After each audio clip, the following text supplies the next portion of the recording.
Hey everyone, this is Dave Cohen on Guitar Tales, Rob Balducci. Thank you so much for joining us. Hey, how you doing? Thanks so much for having me. Great. Just for the first time ever, I put this guy on right here. He is our 32nd guest on the show. All right, leave Hey, me Bo, how you doing? alone.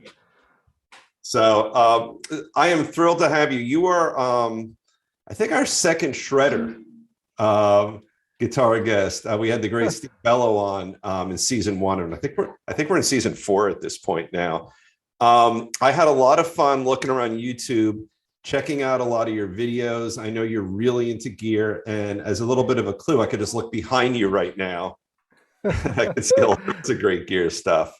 Yeah, it's the disease, you know? It's a wonderful disease, in my Yeah. humble opinion. Yeah, you got all sorts of great stuff there. Look at that. So what I like and what I noticed, I think in one of your videos, you have a glass case with effects right next to you. Yeah. Let me Yeah, hear right about there. that one. Well, I was this is a recently new studio that I have in a where we recently moved, my wife and I. So Right, right. I had to make one of the rooms like some basically a studio headquarters. So It looks great.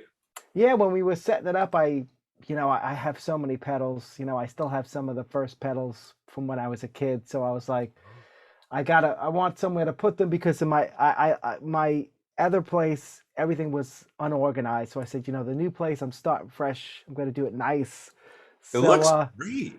yeah, I found this in IKEA.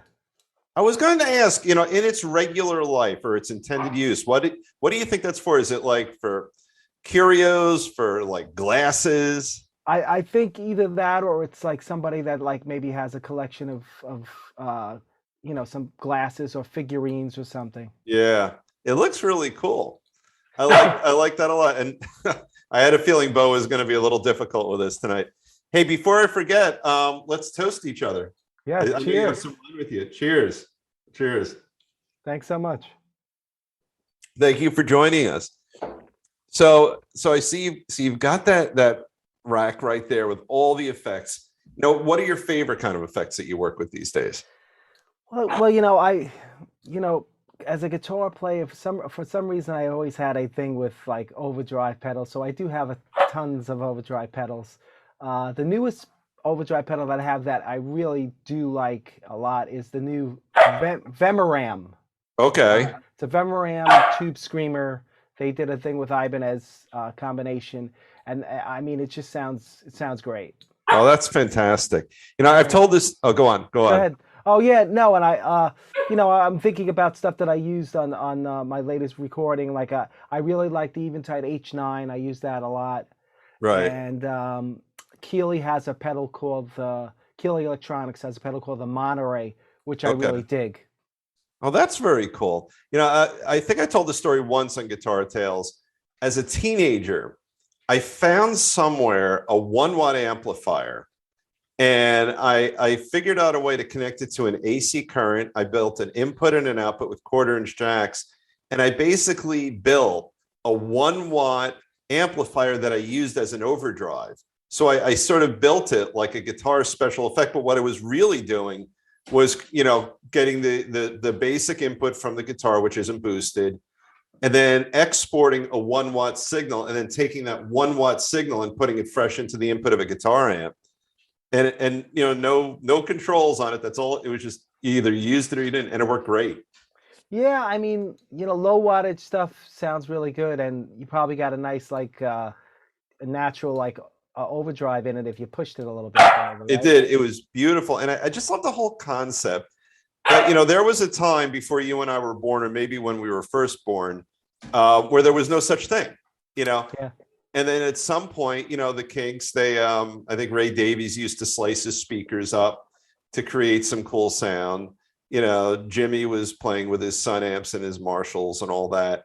Yeah. But at some point, somebody realized that instead of a clean signal, putting your amp or your preamp through its paces and hurting it a little bit can create some truly amazing tones. Yeah. And I Sure. love that we've built this entire industry that finds these great creative ways, um, to get us those tones. I mean, think about what Jimmy did all those years ago. He would just get an entire room. Was he Sun or was he Marshall? I think He used Marshall, but I think he might have used Sun at some point. But Marshall was the big thing for the right, overdrive.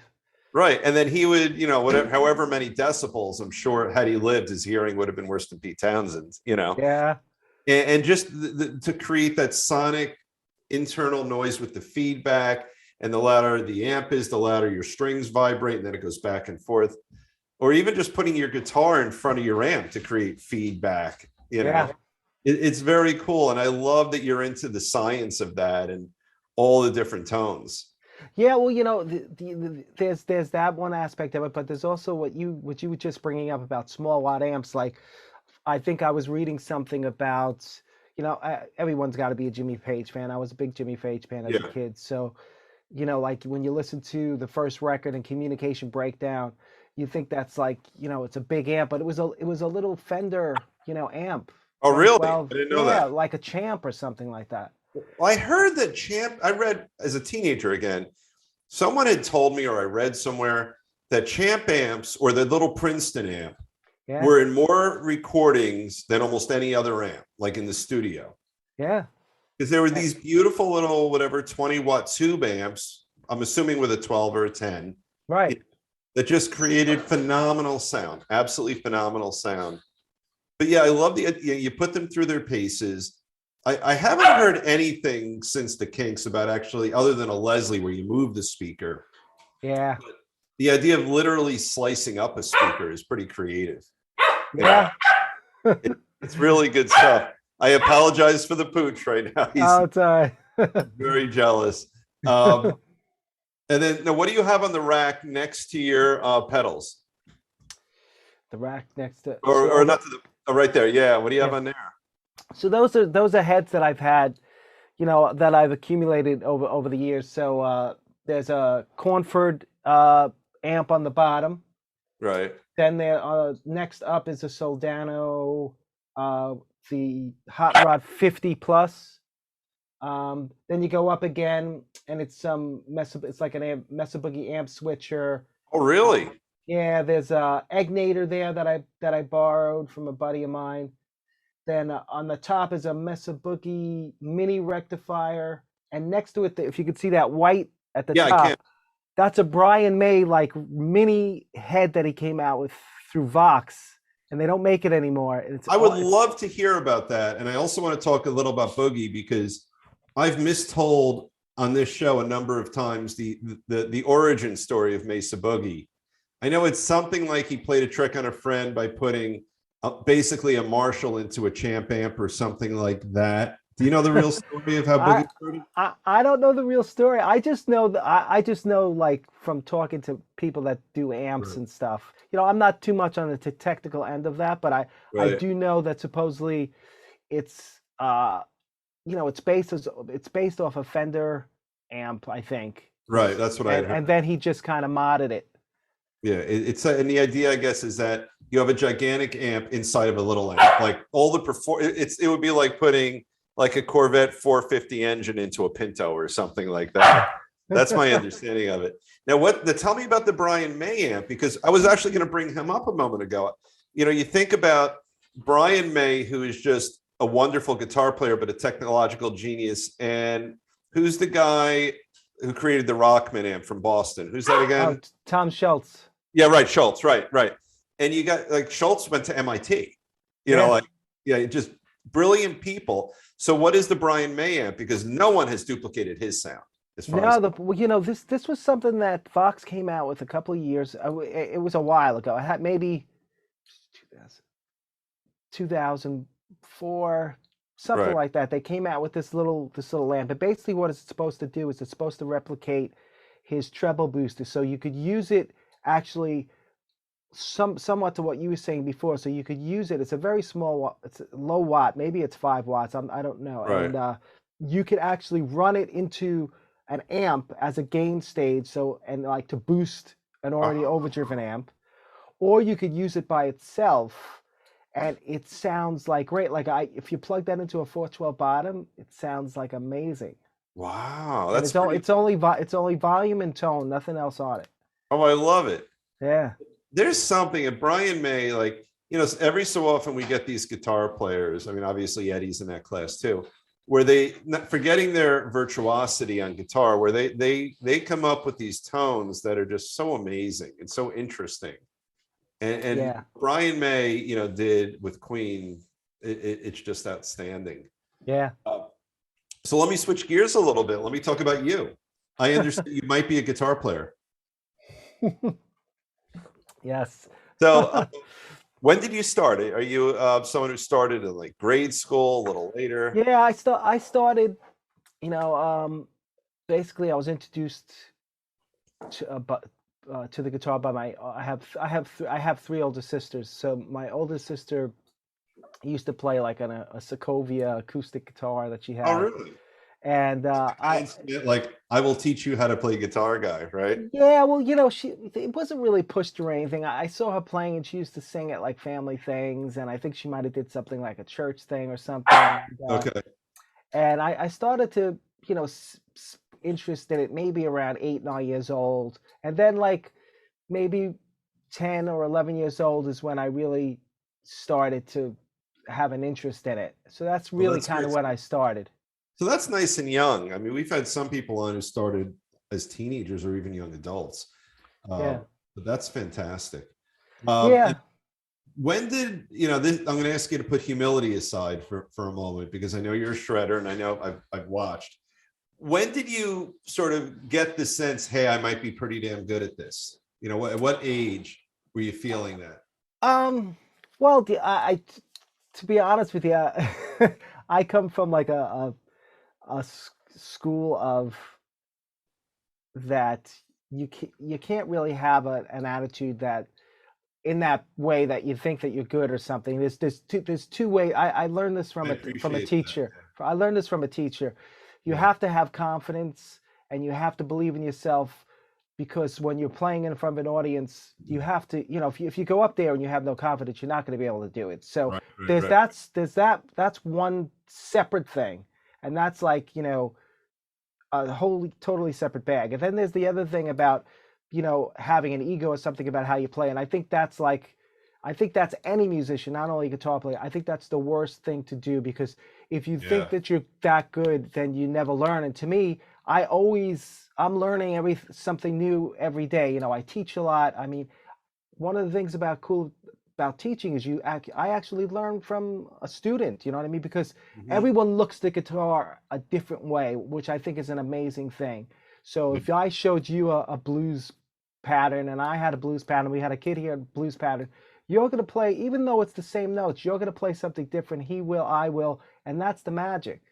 That's fantastic. And while you were giving me that response, which I truly, truly organically appreciate, I will retool my question. All right. When was it that you thought, hey, I might want to do this professionally? I mean, I think early on, one thing that I did bring up early when we saw about the age, Right.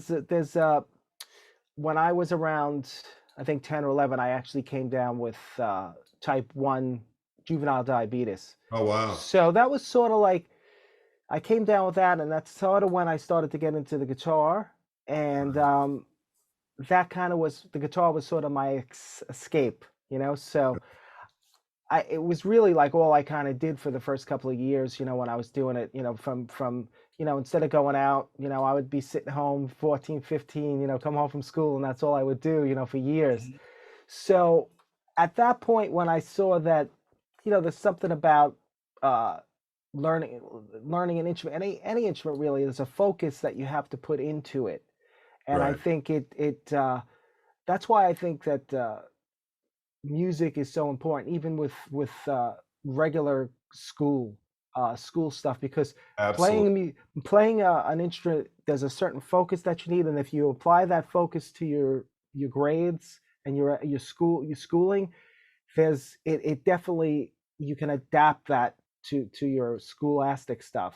So it actually really helped me, and I started to know that this is what I wanted to do, just because that was my escape and it made me feel good. So you want to do something that makes you feel good.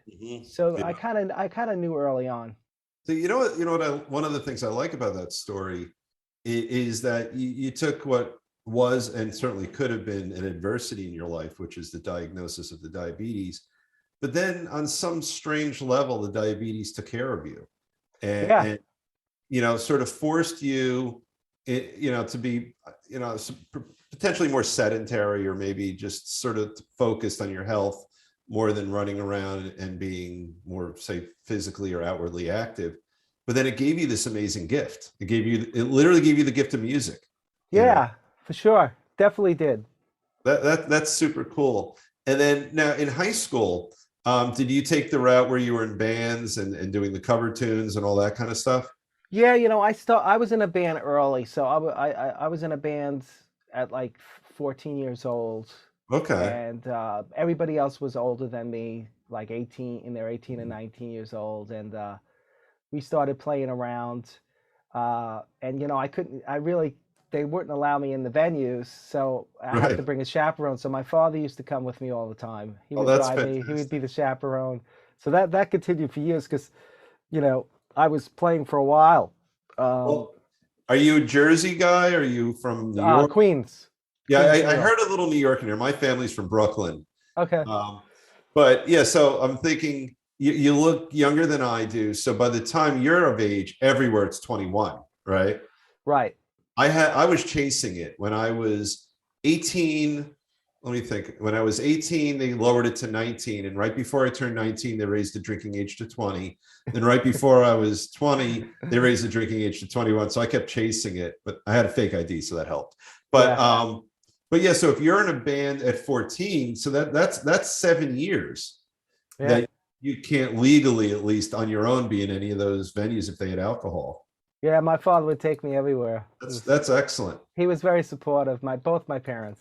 Now, even though you were raised to be and continue to be humble, you just shared something with me. If you're 14 and you're in bands with people who are 18 and up, that tells me you're good. You know, Well, but really, the whole deal about that is it's always good to play with players that are better than you oh, absolutely. because you get that's how you progress. Yeah. Now, I don't know if it means anything, but every band I've ever been in, I've been the worst musician. I don't know if I did it by design, but that's how it, or if it has anything to do with the fact that I'm not good, but it sort of played out like that. With one exception, though, when I was the same age, when I was 14, I was with some older guys in a band called Bloody Smegma. Yes, I I was in like that. a band, and we were a punk band in 19, I think 79 or maybe 78, 79. And they were older and they were worse than I was. They didn't even tune their instruments. Although years later, they actually put out a couple of EPs. Wow. They did okay for themselves. They actually got pretty good. Um, so you're in high school, you're playing gigs, and you're not just playing at high school events, you're playing in real venues like. Yeah, we're playing bars. We're playing. There was a bunch of clubs in New York and Long Island, Queens. Right. Now, what's interesting, I'm wondering, so you've got these older guys and maybe gals in the band, but you're a 14-year-old kid with dad. So at that age, you're not I'm guessing, and you could correct me if I'm wrong, you're not really at that juncture partaking in the rock and roll lifestyle, right? No, no, definitely not. It's like, Yeah. we go down to the gig and, I would do my thing, and Yeah. my father was cool though. He would hang out Right. with us in the band and stuff. But, I once I started to, but I can't lie, like once I got to like 16, 17, of course they would sneak me the beers or something and I would Right. partake. Yeah, But that's not at 14. yeah, not at 14, but I would think by 17, 18, 19, Yeah, whether you had your fake ID or you just sort of got in or what have you. yeah. That because you're not just in a band on a stage in a bar. You're in a band on stage in a bar playing either rhythm or maybe even at that point lead guitar. So that makes you probably the second most visible person next to the singer, right? Yeah. You know, as a rhythm guitar player in college, no one was interested in me. But as a lead guitar player, and you're playing in real venues, you're getting attention at that point, right? Well, yeah, it would be a lot of times it would be, look at the young kid, Oh, playing right, right, right. playing the Black Sabbath solo to Neon Nights or something. Right, right, That right. would be like, wow, and then it would be like, it was cool because a lot of the girls would be like, oh, he's so cute, he's a young kid. Right, right. You suffered from what I did, which is a baby face, right? You weren't 19 looking, you were like you were 25. You were looking, yeah, that's how I was. Exactly. Yeah. So you're doing that through high school and beyond. Um, and then when did you start to segue into original work? Well, I started to I started to write early on and get ideas, and I would put them on I would put it on like a regular, one of those old cassette players, and I would put it on the cassette players. And then eventually I got like a Tascam four Which is track, which I still have down which here is in the better than corner. the Fostex. Yeah, I had a and Fostex. Yeah. yeah, and I mean I just started to get some ideas to put it down, and you know I was at that time I was starting to get into stuff from like my sister, and I heard like Jeff Beck instrumental stuff, Mhm. and that kind of like and to be honest with you, through my career of being in a band with cover bands, there was always it's like the lead singer disease thing. There was always a problem with the singers. So at one point, maybe maybe around 18 or 19, between 18 and 20, I kind of got fed up with the whole idea of the dealing with the with that kind of The ego. stuff. Yeah, so I said, you know what? I'm gonna start to think about this instrumental thing, and I think it was in college, and I met a drummer, uh, and we was in a cover band as well at that point, and then I started to do originals, and we put like a trio together, and it's interesting that it was me, it was the drummer Keith Caramello, and the bass player was a guy named Dan Miranda, who he actually ended up playing in Queen, for when they did those shows. Oh, really? Yeah, he's on my first album. He's a really That's great very bass player. cool. Yeah.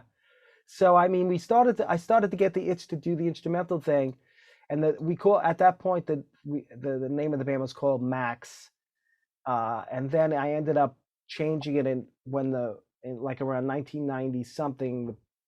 The band started to I started to get some interest, and we started to got like a thing to do my first record, and I was talking with the label and the people there, and they thought that it would be better to change it to my name, so that's what we did, and then it ended up just staying that way. Right. Well, that I think what happens sometimes is that when people have the right combination of devotion, talent, and work ethic, it just becomes natural that that person is the draw. And if you have to brand it, you can pick a random name. You can pick Foresight or some weird name like Right. that. But if you are the draw, you're the glue, then it makes the most sense to do that. Yeah, I mean, I don't think at that time I think some of the band members may not have been happy about it, but Yeah. throughout the years, things change. I mean, I change. Throughout my career, I've changed bands a lot. Like each record actually had most of the time had a different band on it. Uh, Most recently, the band that I have currently that did the new record with me, we've been together actually for a while. It's probably around the past 8 years we've Yeah, been and together. let me take this opportunity to mention it. The name of the album is Transcendence, Yes. and you are ridiculously easy to find on social media. But let me put it out there: your name is Rob Balducci. You have robbalducci.com. You've Yes. got a Facebook page. You're on Spotify. You've got, I forgot to write it down, but you had a very cool tech page. It was something like something zone, maybe, where you were review. I know you did an unboxing on one of them. Oh, yeah, yeah, yeah, yeah. I'll get that's the YouTube. It's like Gears. It's Rob Years Balducci, but or something. it's called Gear Tone Your Sanctuary. tongue. That's it. Yeah. Yeah. So you're very easy to find. So having listened to it, I'm going to tell our Guitar Tales friends and family, check it out. You were kind enough to send us an advanced download of your album. And I also was able to take a look at some of the stuff on YouTube, including another video. Rob is a guy who works very hard on his craft and on really conscientiously coming up with musical tones and melodies that I think are really interesting, and I think you guys will appreciate. So people on the 7th, I don't know when we'll air. We might end up airing a little after the release of your album. We'll have to see, because we'll have to go into post. But how can people find your album? Well, you could. There's two different ways for the people that still. I'm still a physical person, so if it's people that want a physical product, you can go to robbalducci.com. The CD's on there. It's actually a brand new website, so definitely check it out. Yeah.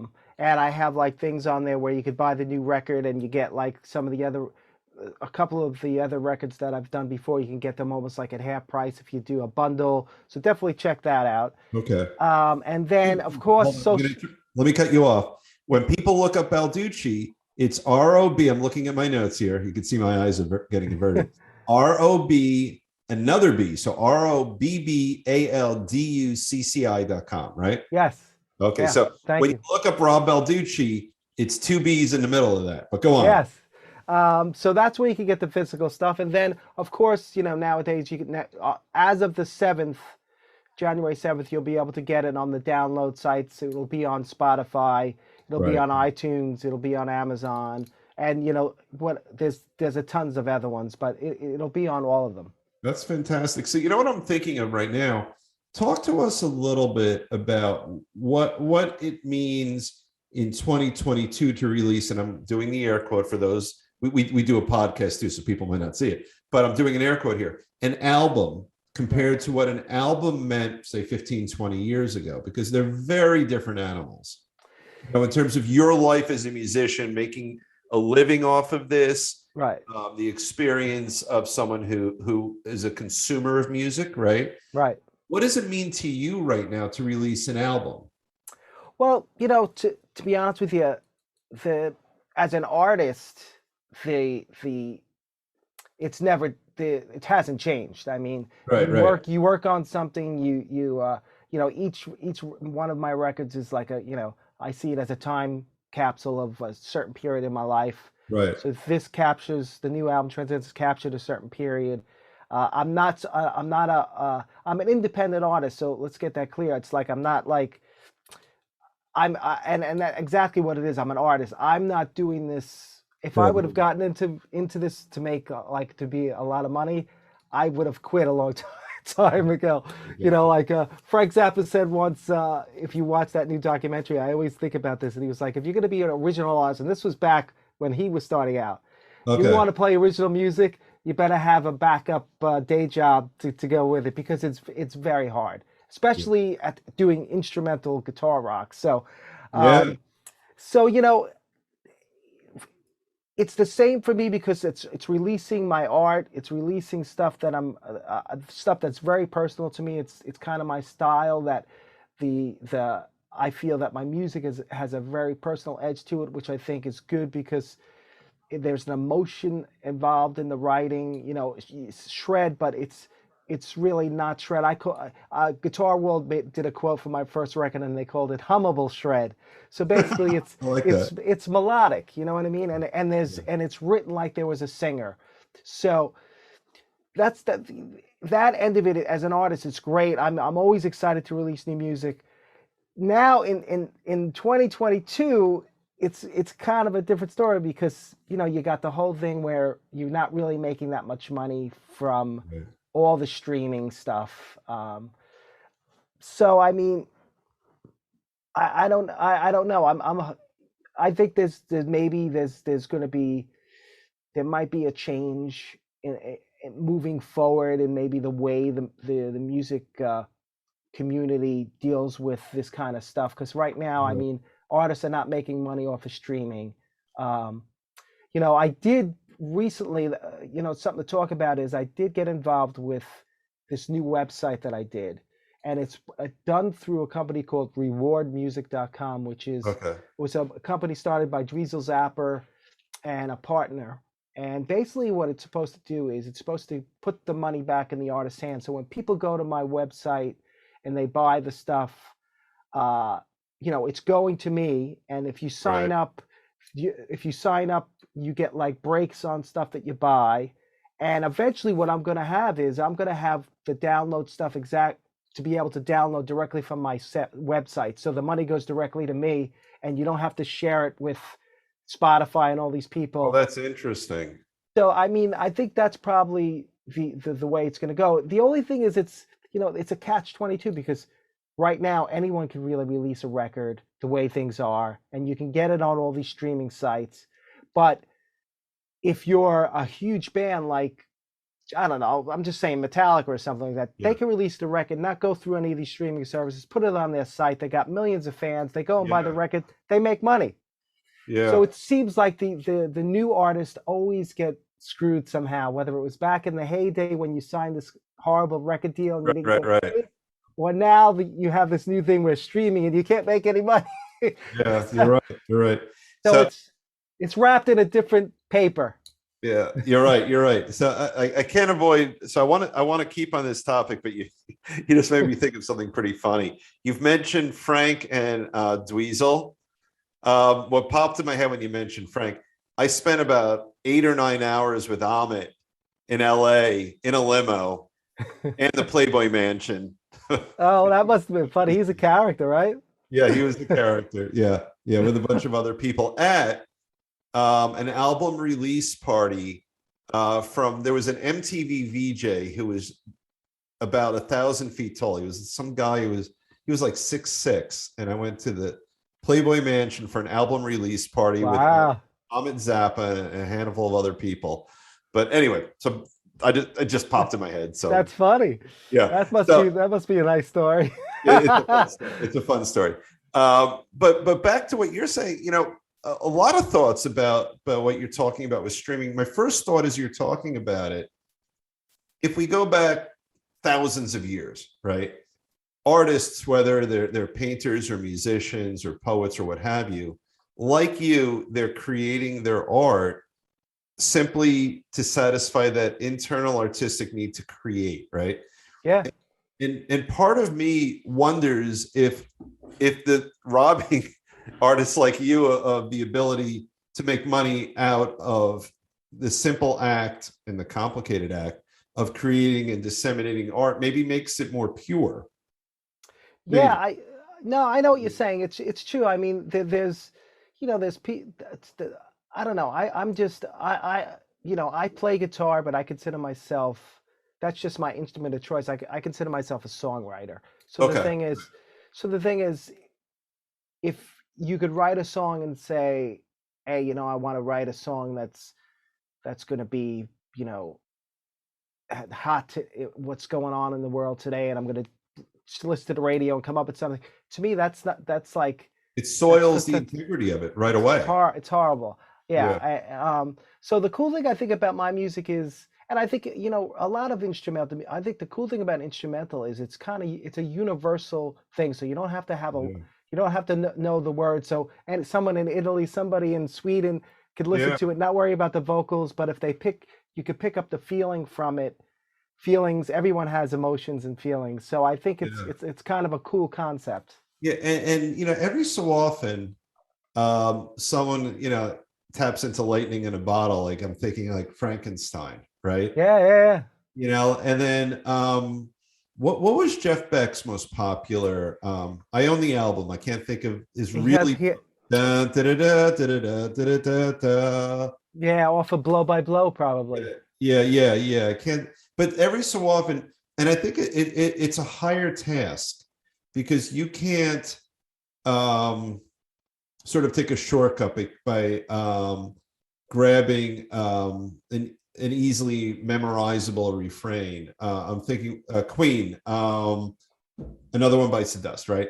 Yeah. Like, Another One Bites the Dust, boom, and Freddie could do that, right?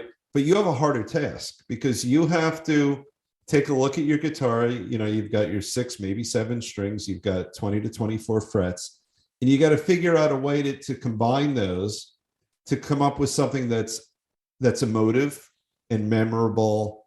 And you can't lean on words Yeah. to do that. So that's a high level task, I would think. Yeah. Yeah, I mean, the cool thing, the cool thing about it is I kind of have my own process, and that it gets easier and easier. That when I kind of go with students and tell them to try and do this kind of thing, sometimes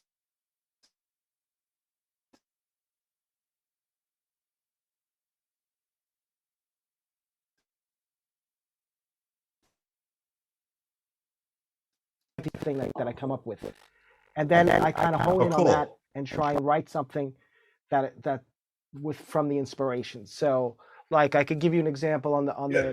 on the new record. The new record has a lot to do with the last couple of years of my life. I lost both of my parents, Oh, sorry. so a lot of the inspiration comes from the process of dealing with all that. So Yeah.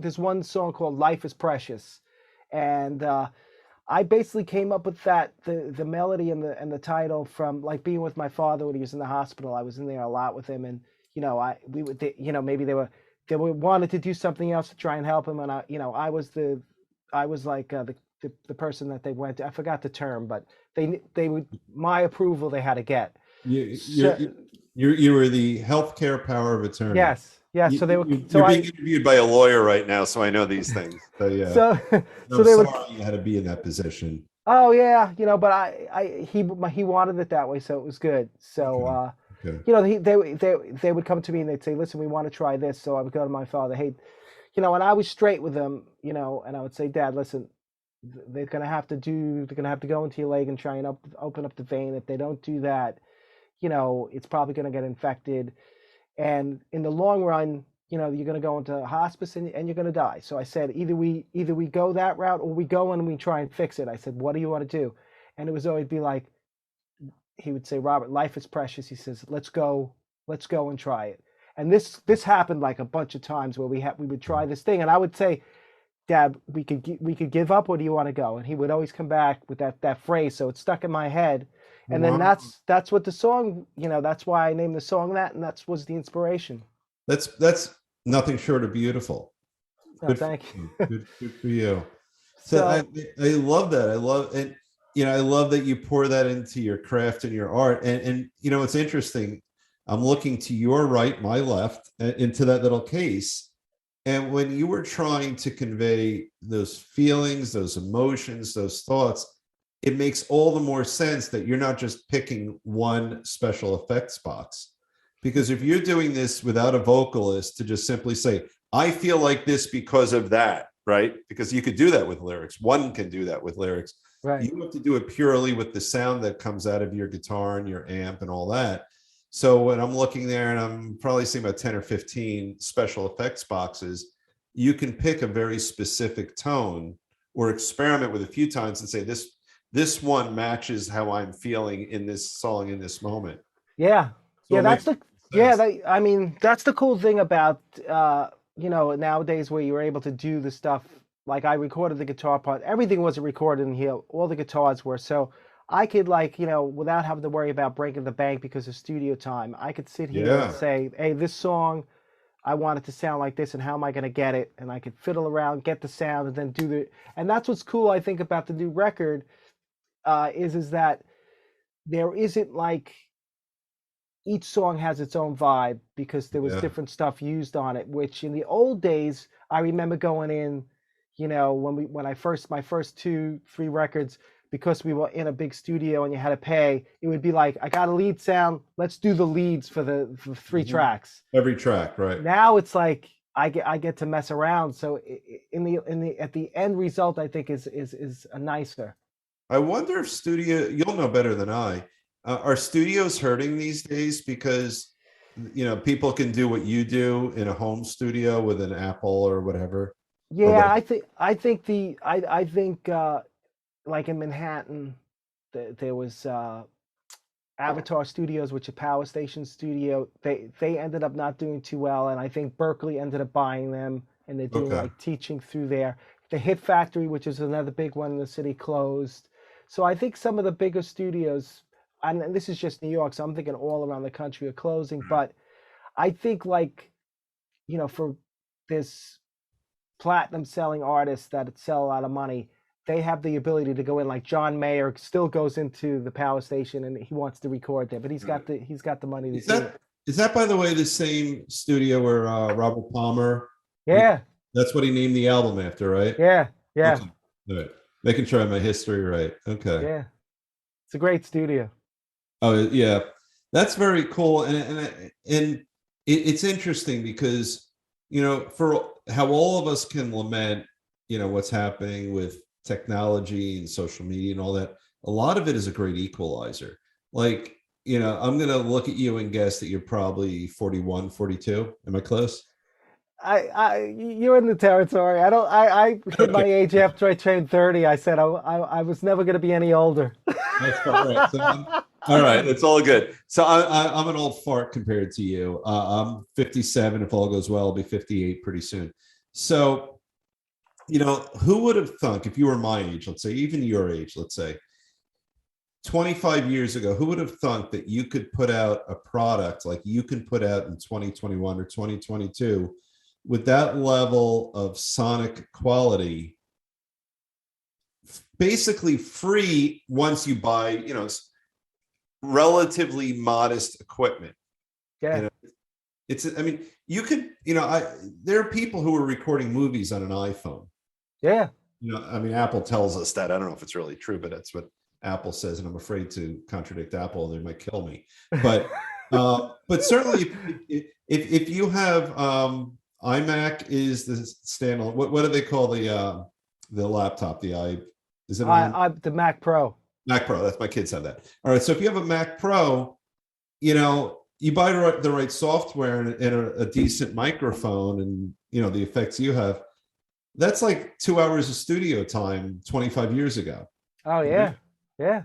And you could put out a gorgeous product from a sonic point of view, right? Yeah. Yeah, for sure. I mean, you got to realize when you look back at what the Beatles were recording on now is, I got more technology right here at this little desk than they had, but it doesn't mean that that's a good thing either. I know. The funny thing is, I'll come back. I mentioned earlier, I don't know if it was before we chatted, before we started recording or not. We had Steve Conti on, who's a big New York guy, and he was with the New York Dolls for years. I think he might still be with them. Even we were talking about tape, right? Reel to reel. Do you have any thoughts about the amazing equalizing qualities of this digital technology now versus, let's go back, I mentioned way earlier, the Kinks, right? So that the Kinks, we all know, if they're slicing up speakers, if they're recording, they're using a tape. They're using a physical tape that I guess a half inch, right? Right. So do you have any views about, sort of the beauty of the imperfection of analog versus the perfection of digital? Yeah, I totally do. I mean, my first two records were done on was the first one was done on a reel, but it was a digital reel. Okay. The second one was done analog. So what does a digital reel mean? It was it was the first kind of it was a Sony one of those big Sony machines, and it had a reel on it. But the second one was analog. So I do know the difference, and I do think there's a difference. Yeah. And the thing, the weird thing about, the funny thing about you bringing this up is like today, like I was going to try and do like a vinyl pressing because everyone's into the vinyl, but it's very expensive. But, I bet, yeah. People now like are going crazy for this vinyl, but you don't realize is that they're taking a digital. It's like you're listening to a CD, but you're listening to it. It's not the same thing. If it wasn't recorded and going through the analog equipment, it's not going to sound different on the vinyl. Yeah, that's a silly. That's a hokey proposition. Yeah. Now getting, if you were to go into the studio with a tube amp and a tape recorder in analog and press a vinyl out of that, that's a different animal. That's what you would get a nice sound. I mean, I have my old, vinyl player, my old, I still have my old albums when I was a kid. I Yeah. love listening to it. It sounds great. And it's so funny because, I have an old Denon turntable, and I don't like it because it's too modern, because it's only 40 years old. Like, like I feel like that's not a real turntable, because it was like late 80s, and I somehow feel guilty that it's not old enough. Right. But but speaking of that, it's a weird thing. There's an engineer friend of mine, Ethan, that I actually just texted him this the other day. I was driving. I had a long drive to Pennsylvania from New York, and I was listening to my. It's the first time I got to my new album on CD. So we were listening to it in the car, my wife and I was listening to it. Sounds great and everything, and then we put on the radio. And like some older stuff started to come on, like from the 80s, some 70s stuff, listening to it. Right. And I was after listening to my CD, and I was like, there are some differences that are pretty cool with the digital stuff. Like, for instance, I was noticing that, like, when you put on older music and you listen to the drums and you listen to the bass and the guitar and then the vocals are sort of like on top, and then everything else is sort of kind of mushy when you compare to a new CD. So like when you listen to a new CD, like I knew this because I was listening to my own songs, and I was like, is the hi-hat like loud enough? But you know what? You could hear the hi-hat, you could hear each tom, you could hear everything like perfectly. And then when you put on an old recording, you only kind of hear the hi-hat a little bit because it's so mushed in. So it's a different animal. So the new technology, it's like you could hear every single thing. Yeah. So I mean, there's some cool stuff to that as well. Yeah, and what none of us want to become are those who reject the positive technological developments out of this sort of stubborn adherence to what we had when we were kids. Yeah. I don't like that either, because you become old and irrelevant if you refuse to embrace something new that's good, right? Yeah, listen, I totally agree with you. Like I say this a lot. Like a lot of people, like I am like an old school. I had an old Marshall. I still have my Marshall 69 that I got from somebody, cabs with original greenbacks in them, and I got these heads here and stuff. But I embrace the modeling amplifiers and stuff like that. I mean, I always, like I said this to a friend, and I was like, just think, Jimi Hendrix, like an Electric Ladyland, he was so into the studio and coming up with new stuff. You think that if Jimi Hendrix was alive now, he wouldn't be take advantage of the new technology? Exactly. Yeah, I mean, that's a stupid attitude to have. Oh, I only play tube amps. Why? Right. And I will say that on some weird sentimental level, I'm partial to tube amps, but you know what? Give me anything modern that's recorded digitally on some amp that's purely solid state. I'll still enjoy the music every bit as much, and maybe more, right? Because at the end of the day, it comes back to what we started with, is that you as an artist and as a recording artist, you will have an idea, you will feel an emotion, you will have a thought, and you'll come up with your title, and then you will emote that through a song you write and perform.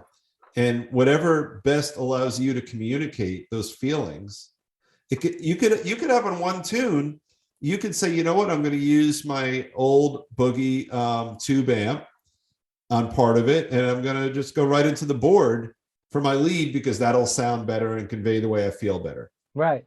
It's whatever allows you as an artist to best communicate how you feel. Right. I agree with you. Yeah. It's all good stuff. So let me say this. We're sort of, it's so funny because I told you this before we started recording. Feels like 10 minutes. We're going almost an hour already. And it feels like 10 minutes. But my barometer is this. I'm just taking tiny sips because it's so delicious. I don't want to use it up yet. Cheers. Very nice IPA here. But there we go. I got to go backwards. The camera goes backwards. But One of the things on my long list for, we'll have to come back someday. We'll do another interview if you'd like. You're an endorser, and you've got Ibanez and you've got DV Mark. Yeah. It is. I don't know DV Mark as well, and I'd love you to explain that to us. But Ibanez, to start with, they're a big deal. Like to get an endorsement deal with Ibanez, first of all, I think speaks a lot about you. And secondly, just sounds like a great opportunity for you through your music to help build their brand. Yeah, I mean, I'm lucky. I'm lucky to be involved with all the companies that I've been with. I don't consider myself the normal guitar player that a lot of people are this way when it comes to endorsements. Is everyone wants to, like, if you see a lot of people jump around from equipment company to equipment company. I've been with them this year. It's actually 30 years. Oh my God, really? Endorsed them 30 years. Diadario the same way. DiMarzio pickups 30 years. Oh, you got Diadario? Yeah. For all these companies I've been with. So to me, I like this equipment before I was endorsed with them. So that's my thing is. And you have DiMarzio too, you said? Yeah. You're taking me back to my high school days. Some of my best guitar is DiMarzio. Yeah. Phenomenal. Yeah. So, I mean, I like the stuff, that was the stuff that I liked. And then to be able later to ended up getting an endorsement with them is like, that's like the icing on the cake. You know my God. I mean? It's like, you started guitar, you're, I guess, 11, I think you said when you started. You're playing guitars, you're buying Diadario strings, if you're lucky, you have DiMarzio pickups on at least some of your guitars. Yeah. And then they're like, we want you to endorse us. That's really cool. No, it's a big deal. I mean, I'm really happy. And it says, to me, it says a lot about the companies because, like I said before, it's not like I'm like, this big artist that's, I'm an independent artist, and these companies support all different levels of musicians, which is a really good thing. That's beautiful. It's absolutely beautiful. Well, I got to tell you, this has been a lot of fun. I love the process here of getting on our Guitar Tales show, of getting to meet really nice, interesting people, and you sure as hell fall in that category. Thanks. Thank you so much. Thanks for having me. Thanks to Scott for hooking it up with us. Yeah, absolutely. I'm an asshole now. I forgot to mention Scott Guitarist Stengel for connecting us. Our wonderful publicist, who is also the guitar player for the Smoking Jackets, and our dear friends at Riverview Studios. So Rob Balducci, robbalducci.com, or just look up Rob Balducci on Facebook. I'm going to guess you're on Instagram. Maybe you're not. Yes. Yeah. All right. Instagram, Spotify, just put them in your browser. You'll find them. And more importantly, you'll find really amazing stuff. So we're going to sign off right now, but this is Dave Cohen on Guitar Tales. We've had a great time. We'll have more wonderful programming for you. Everybody have a great night and be safe. Thank you.